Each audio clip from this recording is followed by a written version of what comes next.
Now once we have created the Google Sheets via clicking on the assignment and the Google Sheets are open, now it is the time to put certain data onto the Google Sheets. Now which data we will be putting into the Google Sheets for creating a budget? Copy data and create a summary table. So over here I have provided a link. You just require to click on the link and open the link. As soon as you open the link over here, you will be able to see a dummy bank statements. This is an application that has been created by Google. So thanks or credit has to be given to Google for allowing for making this particular fake bank statement so that we are able to use it. Now we require to select the data from here. So I'm selecting my entire data that has been given in the sheet over here. Now we all are aware how to copy this particular part. Right click, copy. So as you are able to see, this is nothing but a fake bank statements. Debits are nothing but these are the amounts that have already gone from our account, and credits are nothing but these are the amounts that have come to our account. Whenever we take a bank statement from a bank, it generally looks like this.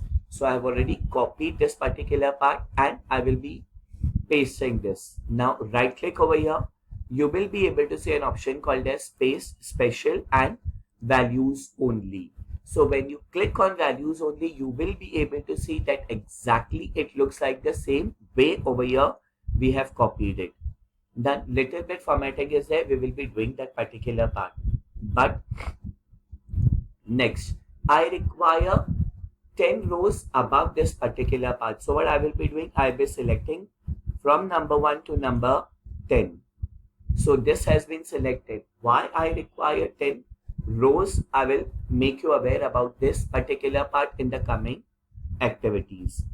So what I will be doing, right click, insert 10 rows above.